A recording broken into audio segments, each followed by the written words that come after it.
Amalan yang hanya mampu menyeimbangi keutamaan 10 hari pertama bulan Zulhijjah ialah orang keluar dari rumahnya, mengeluarkan jiwa raganya, mengeluarkan semua hartanya dan tidak ada yang kembali dari keduanya. Artinya dia syahid meninggal dalam peperangan tersebut. Maka ketika kita diberikan kesempatan oleh Allah Subhanahu wa taala untuk bisa berjumpa dengan Zulhijjah, maka alangkah meruginya kita ketika 10 hari pertama bulan Zulhijjah itu kita tidak maksimalkan diri kita dengan amalan-amalan saleh. Ya. Nah, dari 10 hari pertama itu hadratul muhtaramin rahimakumullah, ada lagi satu hari yang sangat istimewa, yang sangat dahsyat.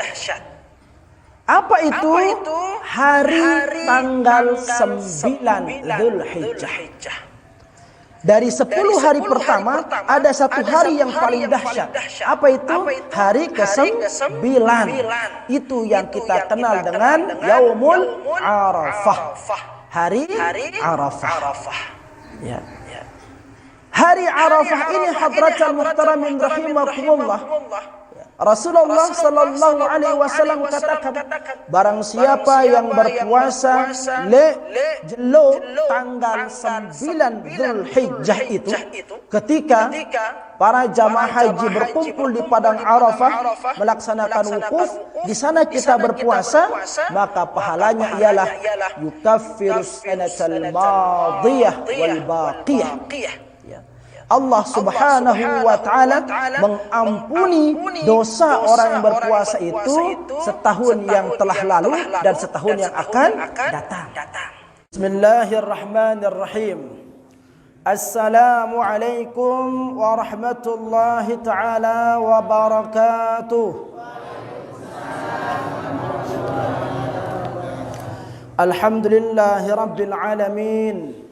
وبه نستعين على أمور الدنيا والدين والصلاة والسلام على أشرف الأنبياء والمرسلين سيدنا ومولانا محمد وعلى آله وأصحابه أجمعين أما بعد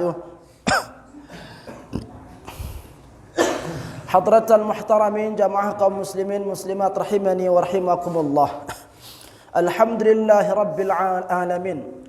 Mengawali kajian kita pada malam hari ini seperti biasa, yang mengajak kepada kita semua untuk senantiasa bersyukur kepada Allah Subhanahu wa taala seraya mengucapkan kalimat alhamdulillahi rabbil alamin.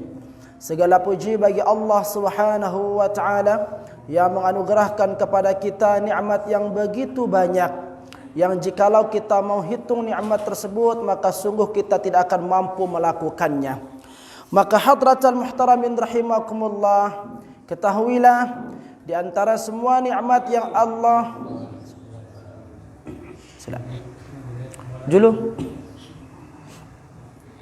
di antara semua nikmat yang Allah anugerahkan kepada kita, dua nikmat yang sering membuat manusia menjadi lupa terperdaya.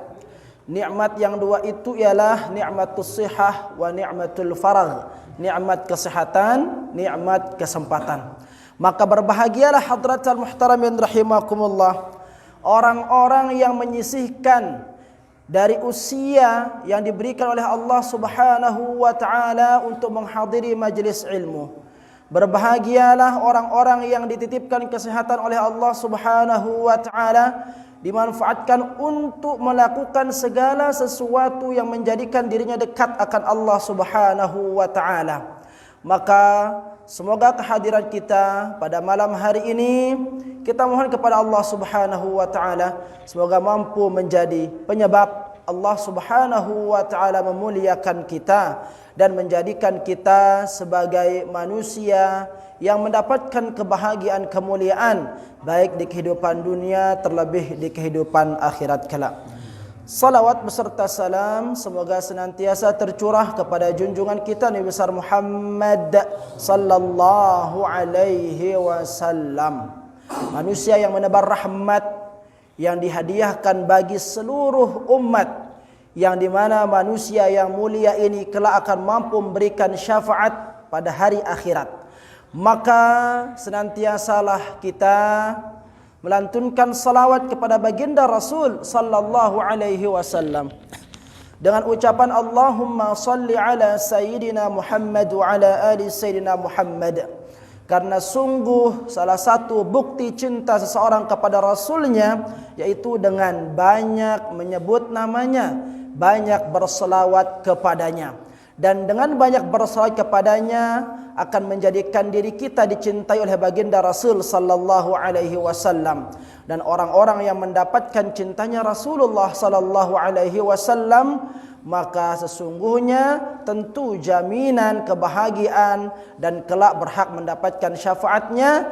Namun hadratal muhtaramin rahimakumullah, jangan lupa kita mohon kepada Allah Subhanahu wa taala semoga dari setiap lantunan salawat yang kita selawatkan kepada baginda Rasul sallallahu alaihi wasallam, semoga mampu menjadi penyebab kita dikumpulkan bersama baginda Rasul sallallahu alaihi wasallam di dalam syurganya kelak. Amin ya rabbal alamin.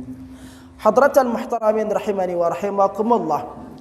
Tanpa terasa sekarang kita berada di penghujung Dzulqa'dah, yang artinya sebentar lagi kita akan memasuki bulan Dzulhijjah. Dzulqa'dah, Dzulhijjah merupakan di antara bulan yang Allah Subhanahu wa taala muliakan, yang mendapatkan julukan bulan hurum. Bulan hurum, bulan yang dimuliakan oleh Allah Subhanahu wa taala. Ya. Dulu orang-orang kafir memuliakan juga bulan Dzulhijjah, memuliakan juga bulan-bulan hurum, Dzulqa'dah termasuk di antaranya. Ya. Dengan cara apa? Dengan cara mereka tidak melakukan peperangan pada bulan-bulan yang diharamkan, yang dimuliakan oleh Allah Subhanahu wa taala. Sehingga tertuang dalam Al-Qur'an, ya, dikatakan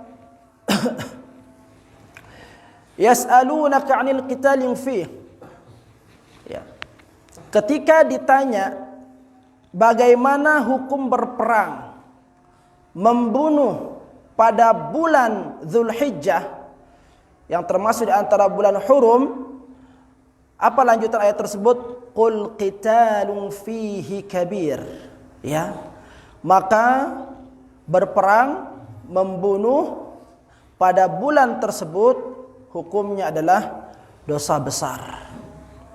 Nah, hadratal muhtaramin rahimakumullah, kalau orang kafir saja memuliakan Dzulhijjah dengan tidak berani melakukan peperangan pada bulan-bulan itu, ya, maka sungguh kita juga harus lebih memuliakan bulan-bulan hurum tersebut. Dengan cara apa? Berusaha sekuat tenaga kita untuk menghindarkan diri kita dari segala sesuatu yang berpotensi mendatangkan dosa di hadapan Allah Subhanahu wa taala. Ya. Maka dari sekecil apapun potensi dosa itu, hendaklah untuk kita hindarkan diri kita. Kalau berperang itu besar, ya. Kalau berperang itu besar, maka kita mulai dari perkara-perkara kecil hadratal muhtaramin rahimakumullah, dengan menjaga lisan kita dari mengeluarkan segala macam bentuk perkataan yang sekiranya akan menyakiti hati orang. Menjaga tangan kita, menjaga kaki kita, menjaga semua anggota tubuh kita dari segala sesuatu yang berpotensi mendatangkan dosa. Ya.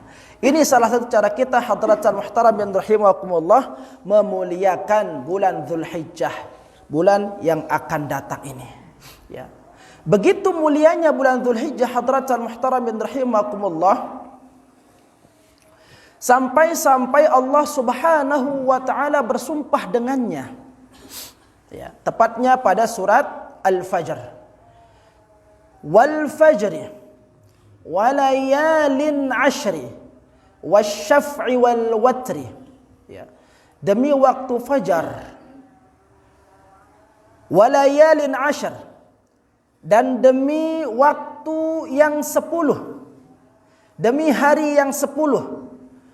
Sebagian ulama sepakat ya menafsirkan makna hari malam yang 10 di sini itu ialah 10 hari pertama bulan Dzulhijjah.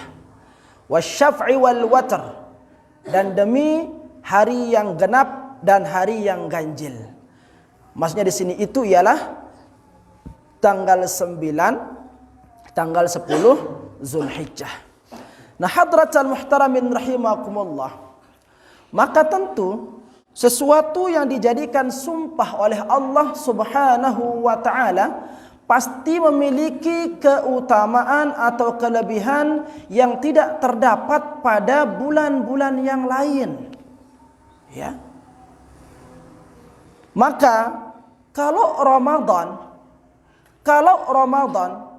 itu menjadi sayyidus syuhur, penghulu daripada bulan, maka ketahuilah Dzulhijjah adalah salah satu bulan yang dimana hari-harinya ketika kita melakukan perbuatan baik di sana paling afdal. Yang ulangi, kalau Ramadan itu adalah sayyidus syuhur, penghulunya para bulan, ya, maka Dzulhijjah adalah tempat yang paling afdal untuk kita mengerjakan kebaikan, kemuliaan. Ya.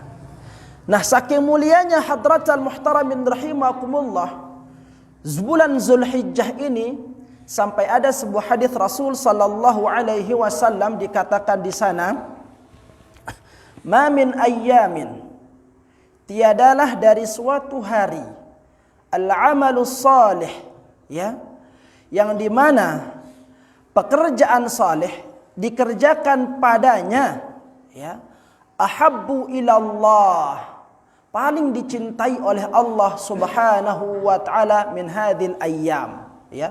Tidak akan kita temukan pekerjaan saleh yang paling dicintai oleh Allah Subhanahu wa taala kecuali hari-hari 10 hari pertama bulan Dzulhijjah itu. Ya. Tiadalah pekerjaan saleh yang ketika dikerjakan Allah Subhanahu wa taala lebih cintai pekerjaan itu, ya, kecuali itu dilakukan pada 10 hari pertama bulan Dzulhijjah. Maka intiplah 10 pertama bulan Dzulhijjah ini hadratal muhtaramin rahimakumullah. 10 hari pertama bulan Dzulhijjah. Ya, yang tentunya kita mohon kepada Allah semoga Allah memanjangkan usia kita untuk bisa berjumpa padanya, ya. Nah, saking mulianya, karena Rasul sallallahu alaihi wasallam mengatakan, "Dena ara pegawian soleh si paling nademenang si Allah Subhanahu wa taala kecuali dikerjakan pada 10 hari pertama bulan Dzulhijjah." Para sahabat bertanya, "Ya Rasulullah, walal jihadu fi sabilillah?" Bagaimana dengan berjihad di jalan Allah? Apakah belum sebanding dengan amalan soleh yang dikerjakan pada 10 hari pertama bulan Dzulhijjah? Apa jawaban Rasulullah? Walal jihadu fi sabilillah. Jihad di jalan Allah juga tidak bisa atau belum mampu menandingi atau menyeimbangi daripada keutamaan amalan soleh yang dikerjakan pada 10 hari pertama bulan Dzulhijjah. Illa, lanjutan hadis tersebut, ya Rasulullah katakan illa, kecuali amalan yang hanya bisa menyeimbangi, ya, pahala atau keutamaan lekan 10 hari pertama bulan Dzulhijjah dikatakan illa rajulun, kecuali seseorang kharaja, ya, min baitihi, orang yang keluar dari rumahnya, ya, binafsihi wa malihi, dia keluar dari rumahnya berjihad di jalan Allah Subhanahu wa taala, mengeluarkan jiwanya, mengeluarkan raganya dan mengeluarkan seluruh hartanya, falam yarji', dan tidak ada yang kembali dari keduanya, falam yarji' bidzalika, tidak ada yang kembali dari itu. Apa yang dari itu maksudnya? Tidak ada yang kembali dari jiwanya dan hartanya. Maksudnya amalan yang bisa menyeimbangi dari keutamaan 10 hari pertama bulan Dzulhijjah ialah seseorang yang keluar dari rumahnya, ya, dengan mengorbankan jiwa raganya, mengeluarkan semua hartanya, berjihad di jalan Allah, membela agama Allah, lalu dia meninggal di sana sebagai syuhada. Dan hartanya tidak ada kembali sedikit pun. Hanya amalan itulah yang mampu menyeimbangi daripada mulianya amalan kebaikan yang dilakukan pada 10 hari pertama bulan Dzulhijjah. Kah, deh, dah kangen wah itu nyugulang 10 hartan teh. Hah? Tengorban doang ulai tenabung julukan. Kan tenabung karena dia tersanggup nyugulang 10 hartante sekedi ya. Kita memberikan orang berbuka puasa, dia teman sanggup nyumbangan 10 hartante. Atau misalkan pelungguh disuruh berdonasi, misalkan sila semeton jari, ya, duhai orang-orang yang mengaku dirinya Islam di Mambendaya ini, ketahuilah bahwa saudaramu di Palestina sana sedang membutuhkan bantuan, maka silahkan infakkan seluruh harta anda ke saudara kita di Palestina karena mereka sedang membutuhkan. Saya, berapa anda? Semua harta saya. Ada yang seperti itu? Tidak ada. Ya. Nah, amalan yang hanya mampu menyeimbangi keutamaan 10 hari pertama bulan Dzulhijjah ialah orang keluar dari rumahnya, mengeluarkan jiwa raganya, mengeluarkan semua hartanya dan tidak ada yang kembali dari keduanya. Artinya dia syahid, meninggal dalam peperangan tersebut. Maka ketika kita diberikan kesempatan oleh Allah Subhanahu wa taala untuk bisa berjumpa dengan Dzulhijjah, maka alangkah meruginya kita ketika 10 hari pertama bulan Dzulhijjah itu kita tidak maksimalkan diri kita dengan amalan-amalan saleh. Ya. Nah, dari 10 hari pertama itu hadratal muhtaramin rahimakumullah, ada lagi satu hari yang sangat istimewa, yang sangat dahsyat. Apa itu? Hari tanggal 9 Dzulhijjah. Dari 10 hari pertama ada satu hari yang paling dahsyat. Apa itu? Hari ke-9. Itu yang kita kenal dengan Yaumul Arafah. Hari Arafah. Ya. Hari Arafah ini hadratal muhtaramin rahimakumullah, ya, Rasulullah sallallahu alaihi wasallam katakan, barang siapa yang berpuasa jelo tanggal 9 Dzulhijjah itu, ketika para jamaah haji berkumpul di padang Arafah melaksanakan wukuf, di sana kita berpuasa, maka pahalanya ialah yukaffirus sanatal madiyah wal baqiyah. Ya. Allah Subhanahu wa taala mengampuni dosa orang yang berpuasa itu setahun yang telah lalu dan setahun yang akan datang.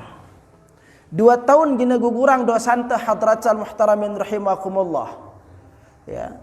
Dari keutamaan puasa sejelo bulan Dzulhijjah, yaitu pada tanggal 9 itu. Ya. Maka hadratal muhtaramin rahimakumullah, lamun tersadar diri te ini manusia, si aran manusia ini balen salah balen lupa, ya, maka tentu kita akan semangat menyambut datangnya Dzulhijjah ini. Bagaimana tidak? Setahun dosa kita, setahun usia kita berpotensi melakukan dosa, Allah berpeluang, ya, untuk memberikan peluang kepada kita untuk diampuni sehari pada tanggal 9 Dzulhijjah itu. Ya. Dah kangano arak lian terita sini boleh dosa? Denara.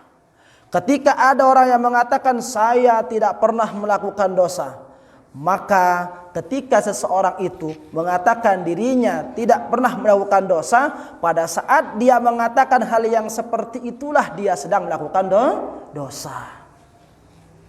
Jangankan model-model itu, ina kangkung ama kangkung, ya. Abul Bashar, Nabi Allah Adam alaihi salam, nabi pertama, rasul pertama, manusia pertama yang Allah jadikan, juga pernah melakukan dosa. Allah katakan wala taqraba hadhihi syajarah. Duhai Adam bersama istrimu Hawa, jangan sekali-kali dekati pohon ini. Tetapi yang dilakukan oleh Nabi Allah Adam beserta istrinya bukan hanya mendekati saja, tetapi lebih daripada larangan itu. Coba, Nabi Rasul melakukan dosa. Nabi Allah Yunus juga seperti itu. Ya, Nabi-Nabi Rasul yang lain juga seperti itu. Berpeluang melakukan dosa. Dia pernah melakukan dosa, apalagi model itu. Ya. Bukan Nabi kita ini, bukan Rasul. Papu balo te dengan tua te dinarak jadi Nabi, dinarak jadi Rasul. Terus ampo te onoh-onoh merandiri te dia Tuhan gawe dosa. Nah, ini keliru ini. Jangan-jangan ada Fir'aun modern yang seperti ini. Ya. Nah, ini dia hadratan muhtaramin rahimakumullah. Ya. Maka kalau kita sadar bahwa diri kita ini adalah makhluk yang bergelimangan dengan dosa, dari bangun tidur sampai tidur lagi, seperti lagunya Mbah Surip, ya, berpeluang sebagai dosa, maka tebuslah semua kesalahan itu dengan melakukan ibadah puasa pada tanggal 9 Zulhijjah. Ya.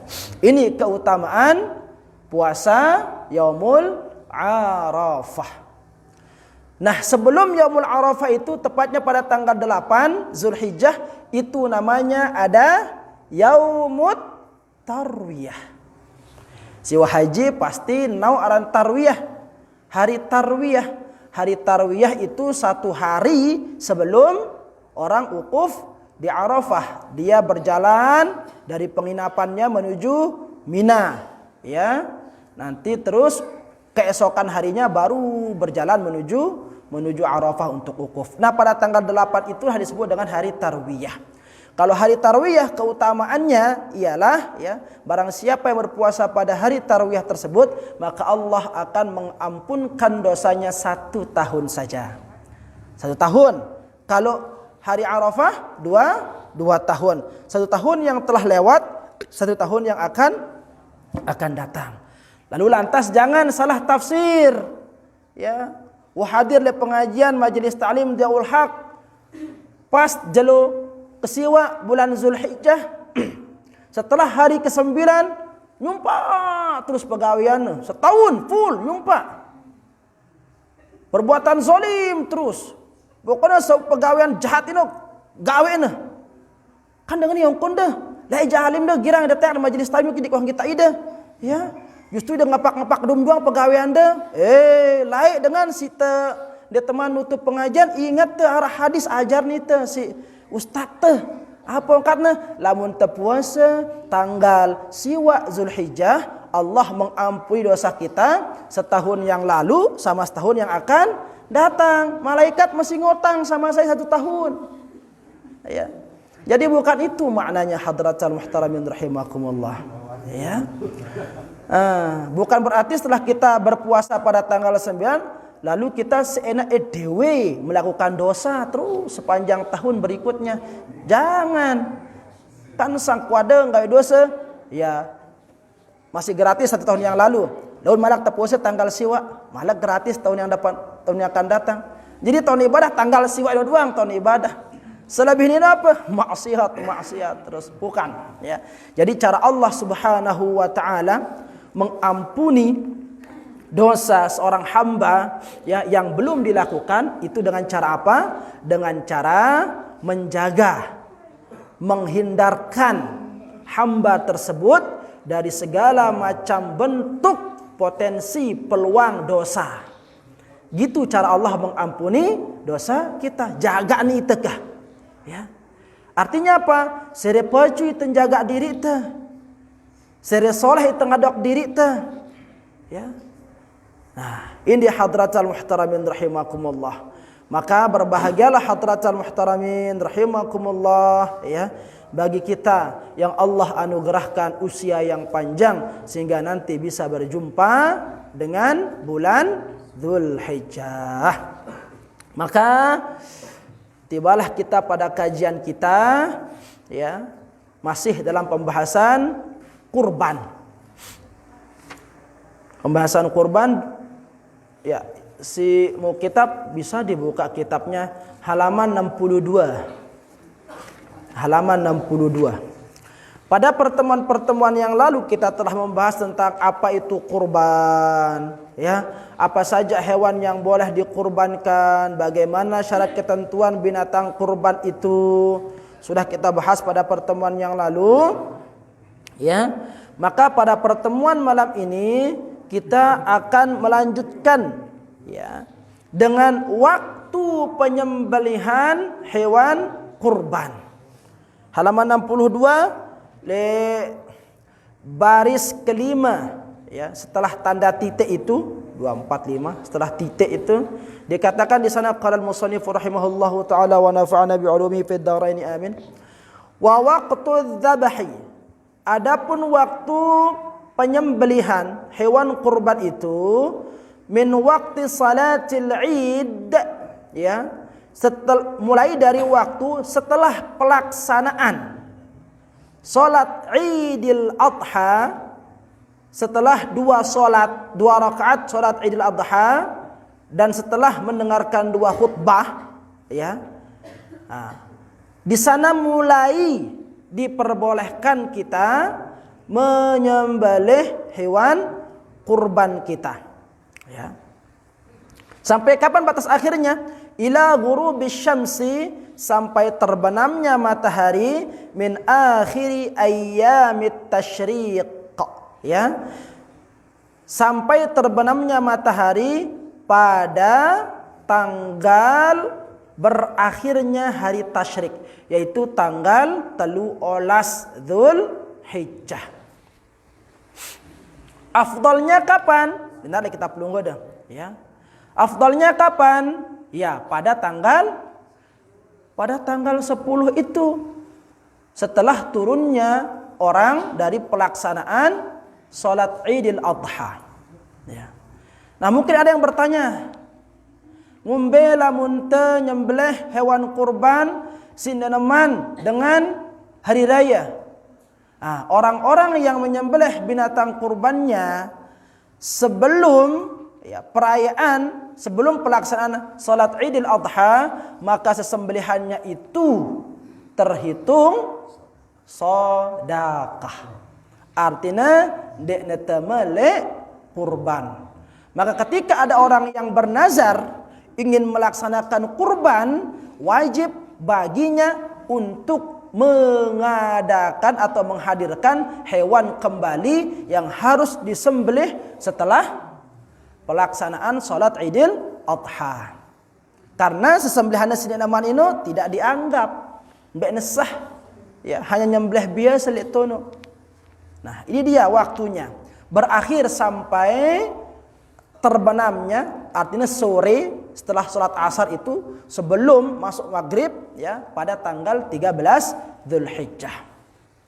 Arab mungkin beketuan ngumbe lamun tegawe ya ke malam, ya. Kan afdalnya nih tanggal 10. Logo mancangan datang sempi maghrib. Misalkan noh sumbawa lekan sempi, ya. Mancangan ataya kapal, mancangan beli tiket sempi no. Telap je lo. Ngumbe hukumna ta nyembelih hewan kurban ta leka kelam.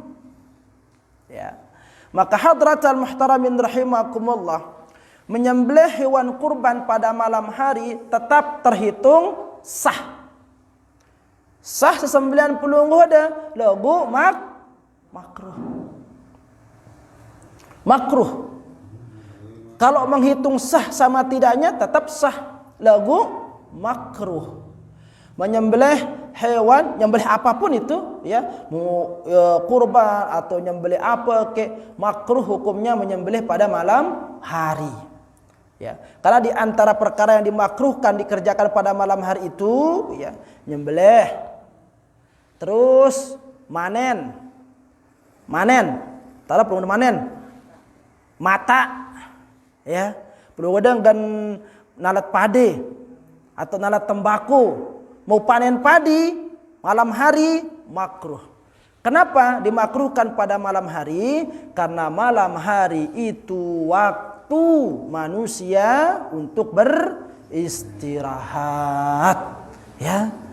Jadi siang untuk bekerja, malam untuk beristirahat. Karena itu sudah sunnatullah. Allah jadikan siang untuk bekerja, Allah jadikan malam untuk beristirahat. Dendek kebalak. Siang tak ada tinduk, kekalam tak ada begawian, bukal ngono kuna. Nggih. Ya.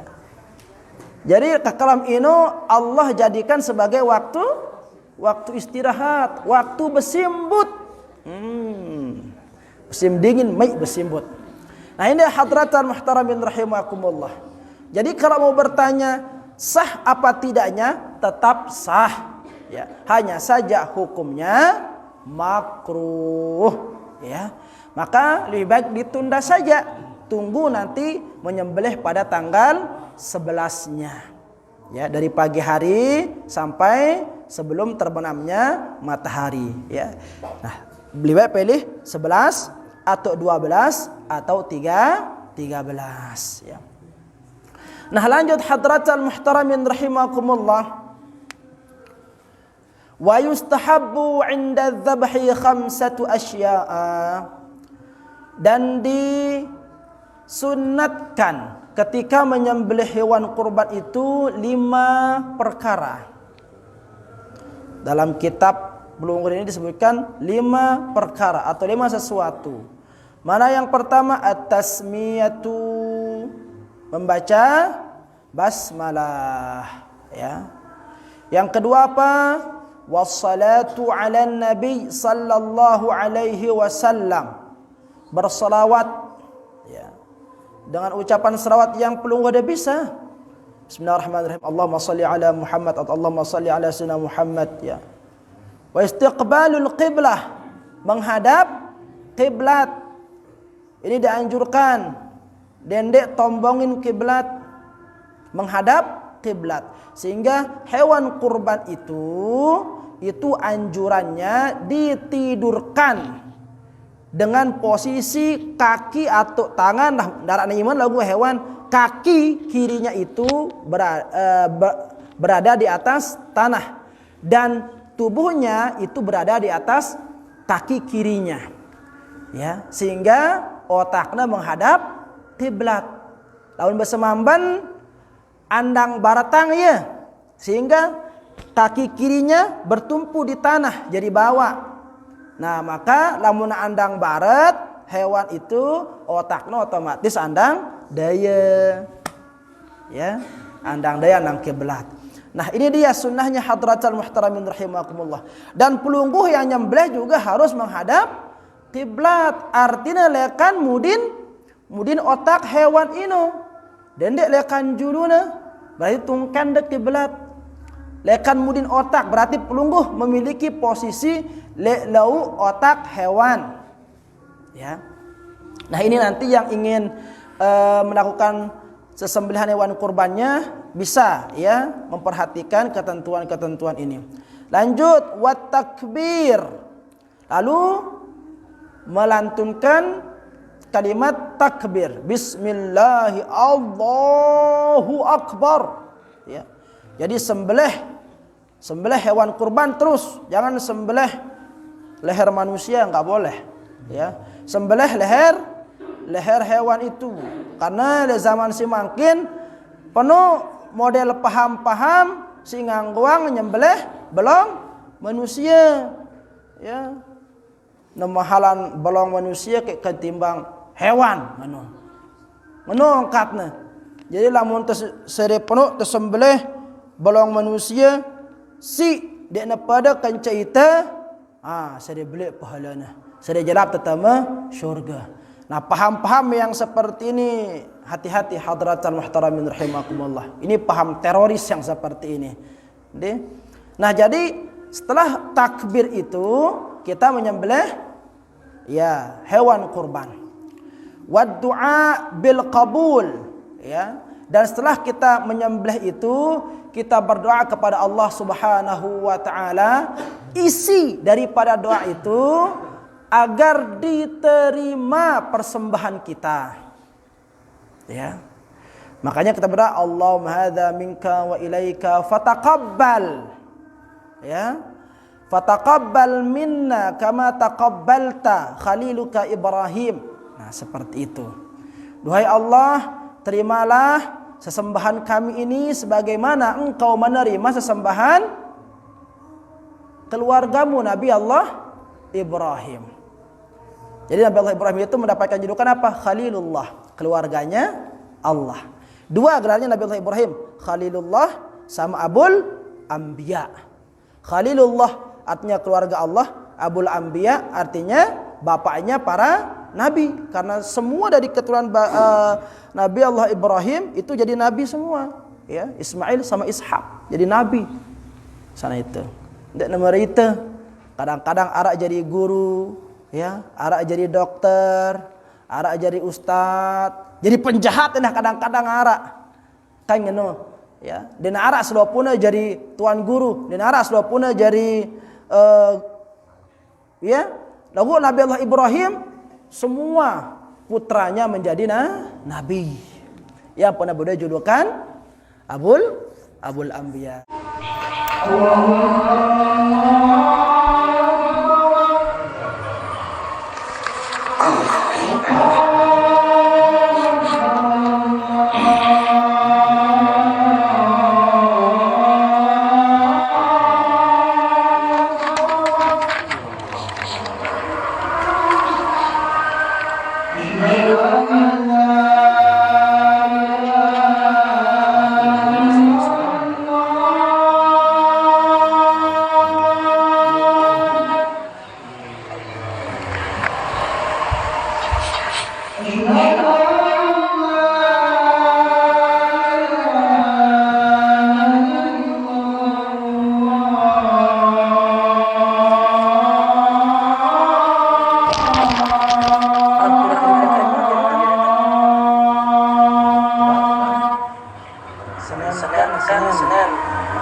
Senin kalau berarti karena terus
Hadratul karam rahimahullah.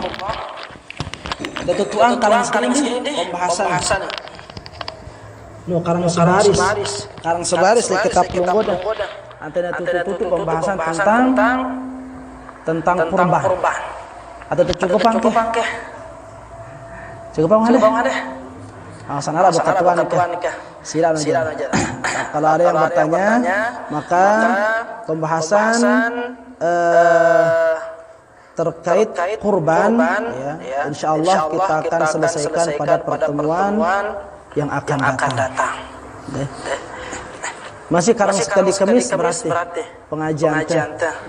Karang sekali Kamis. Insyaallah. Allah taala a'lam. Bismillah.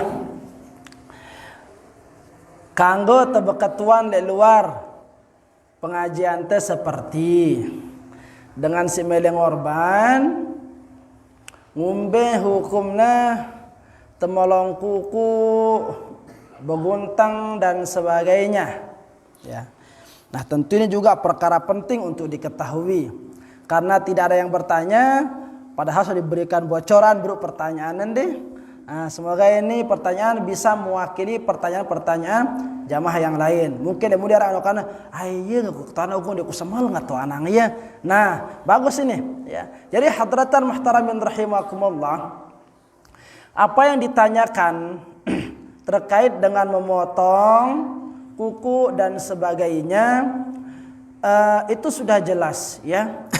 Melalui sabda Rasul sallallahu alaihi wasallam yang mengatakan idza raaitum hilal, ya, jikalau engkau telah melihat bulan Dzulhijjah, bulan Zulhijjah atau tema bulan Zulhijjah ini tanggal seki, wa arada ahadukum, dan salah seorang, jikalau ada sebagian di antara kalian atau salah seorang di antara kalian ayudhhiya, yang ingin berkurban, falyumsik, maka hendaklah dia menahan dirinya, ya, dari apa? An sya'rihi, dari memotong rambutnya, wa azfarihi, dan kuku-kukunya.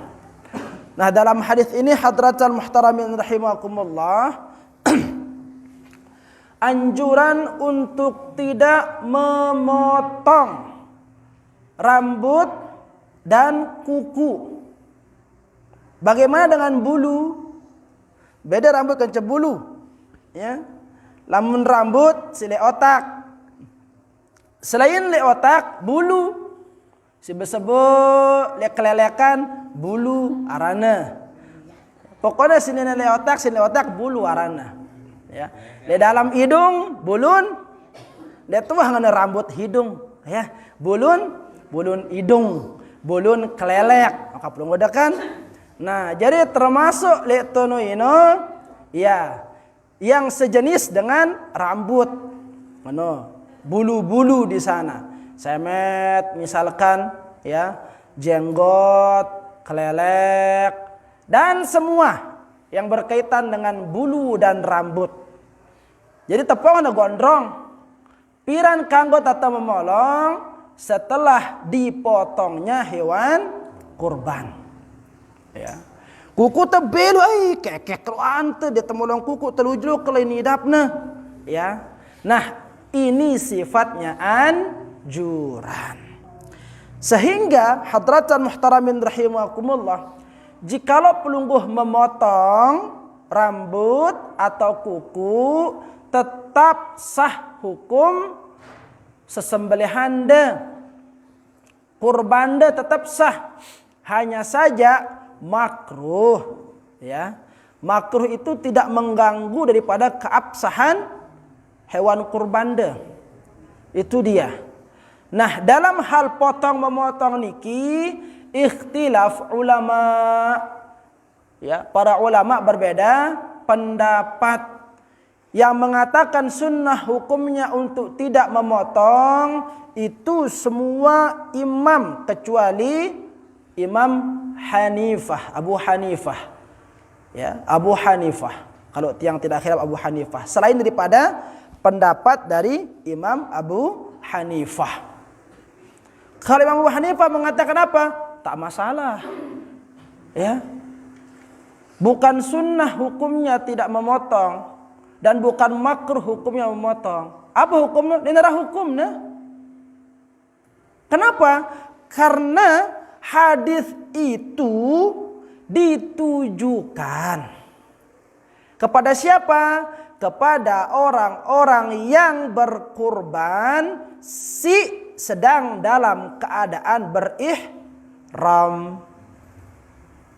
Ya. Nah, dan kalau semua larangan ihram itu mau dikiaskan ke larangan berkurban, maka tidak nyambung. Kenapa? Karena ada di antara larangan berihram, buktinya masih boleh dikerjakan bagi orang yang berkurban.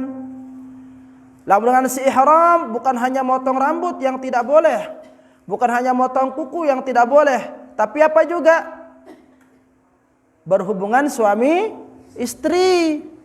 Lagu lamun dengan si ngorban, kanggo ndek berhubungan suami istri? Kanggo. Nah, ini alasannya, ya. Sehingga dalam pendapat mazhab Hanafi boleh atau tidak mengapa kalau kita memotong rambut, memotong kumis, memotong kuku ketika kita ingin berkurban, ya. Namun mau ambil mazhab yang mana? Silahkan, ya. Yang jelas memotong-motong itu, ya, itu tidak mengganggu daripada keabsahan kurban tah. Ini ya. Maka bagi yang ingin menahan dirinya dari memotong rambut, memotong kuku, tanggal telung desa bulan Zulqa'dah itu bersiang walaupun kuku bersiang, rambut bersiang, lekan gutu-gutuna dan sebagainya, semet bersiang, ya, jenggot bersiang, dan takut lebat misalkan dan sebagainya, ya rapikan semuanya. Nah, kan 10 jilo lumayan gondrong, nah kan? Nah, seperti itu. Nanti baru boleh potong rambut, potong kuku setelah terpotongnya hewan. Jadi sineman bersembelih hewan ini ineman kanggo motong, artinya masih makruh hukumnya memotong di sana. Jadi seperti itu, ya. Wallahu taala a'la wa a'lam.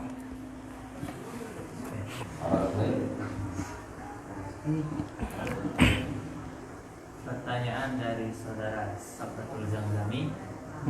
Assalamualaikum warahmatullahi wabarakatuh. Waalaikumsalam warahmatullahi wabarakatuh. Ustaz, izin bertanya mengenai masalah kurban. Pertanyaan saya, misal nih saya berkurban, kemudian daging kurban yang saya dapat saya gunakan untuk zikiran. Mohon pencerahannya Ustaz. Kebetulan saya berkurban dengan kurban nazar. Terima kasih. Assalamualaikum warahmatullahi wabarakatuh. Waalaikumsalam warahmatullahi taala wabarakatuh. Nah, ini pertanyaan yang barusan itu, ya, ini masuk dia kepada pembahasan yang akan datang, ya. Maka kita jawab sekarang, sehingga pada pertemuan yang akan datang mungkin hanya sifatnya mengingatkan saja. Bagaimana hukum daging kurban, ya, tekodu zikir, ya, tekodu tahiyat dan sebagainya. Bagaimana hukumnya? Perhatikan hadratal muhtaramin rahimakumullah, ya. Dalam madhab Syafi'i dan tepatnya pada qaulul jadid, karena qaulul qadim sudah tidak berlaku, ya, ketika ada qaulul jadid.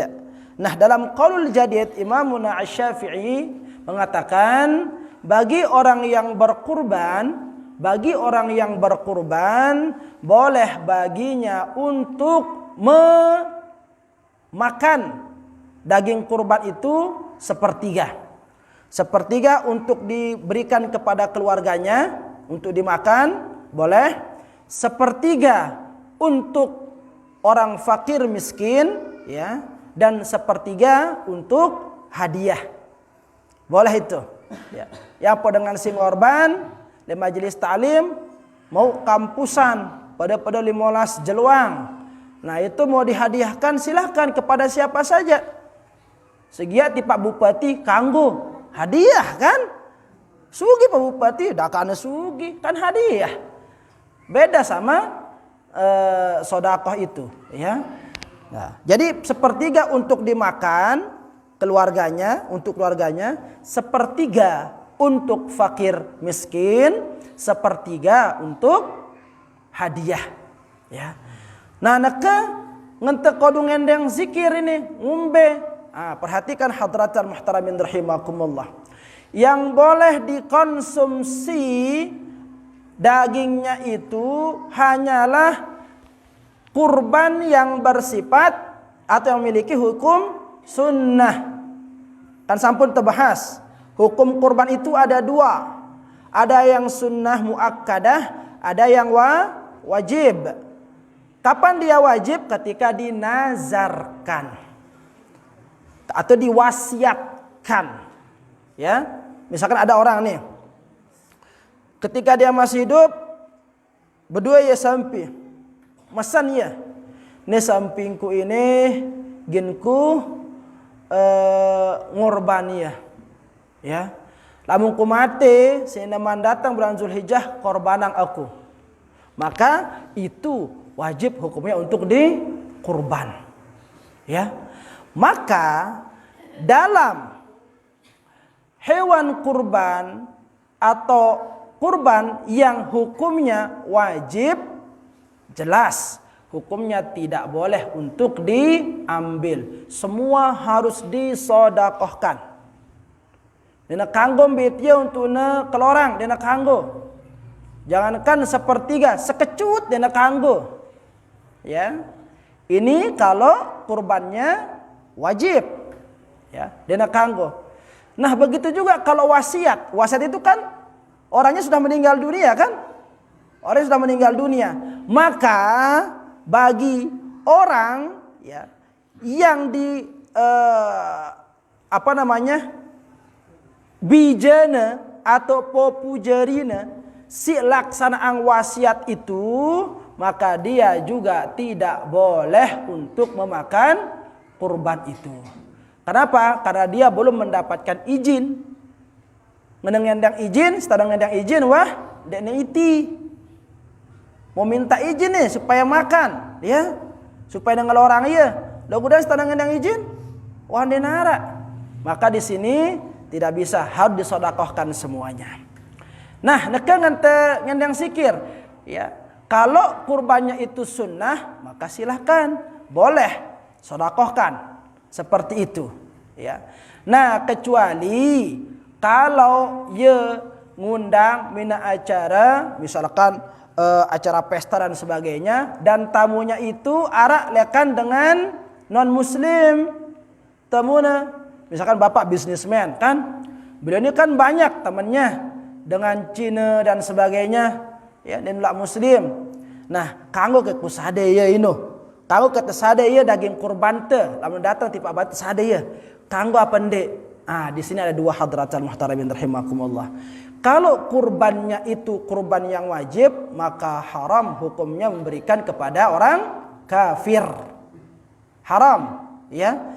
Haram dihadiahkan juga kepada orang kafir. Tetapi kalau kurbannya itu sunnah, maka tidak mengapa dihadiahkan kepada orang yang selain Islam. Ya. Marsi bahasa silai, misalkan jangkat tengorban, arak liwat, le julun teh, ya dere dekil kumal, kapir, ngendeng, ya ngendeng daging, ate nara, kalau nyambung nyawana, wah dikasih apa tidak? Boleh, karena rata-rata kurban, ya si lakuang teh le majelis taklim teh ini kurban sunnah.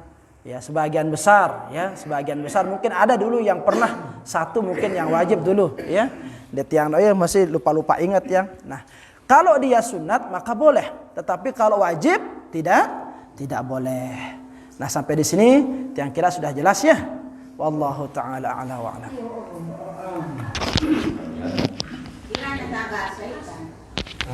Kamu kita nggak sih? Hah? Tanggal sei Zulhijjah insyaallah jelo Senin insyaallah. Artinya malam Senin wahtama tanggal seke Zulhijjah, dan tanggal 9 Zulhijjah itu nanti insyaallah akan jatuh pada tanggal 19. Jatuh pada tanggal 19 Juli Juli. Tu tak pada puasa. Pada salang ingetin tuan-tuan. Ya. Le tanggal 9 Zulhijjah atau tanggal 9 Juli. Lamun tanggal sekian Zulhijjah insyaallah jatuh le jelo Senin. Makin jelo napi? Malam Senin. Iya. Kan ditembet puasana jelo. Lamun kadang kan telah puasa. Jarina makin kalam Kamis ya. Nah, Kamis, Jumat Kamis, Jumat, Sabtu, Ahad. Sekarang 4 jelo. Maka hari kelima dari hari besok itu wahtama le tanggal seke. Nah, si mele puasa silahkan. Ya, karena amalan yang paling dicintai oleh Allah Subhanahu wa taala untuk dikerjakan yaitu 10 hari pertama bulan Zulhijjah. Puan, jelo Senin puan. Tak ada puasa jelo Senin. Nah, lek kelam Senin tak perlu udah masang niat. Tak perlu udah mele gawe puasa dia tono.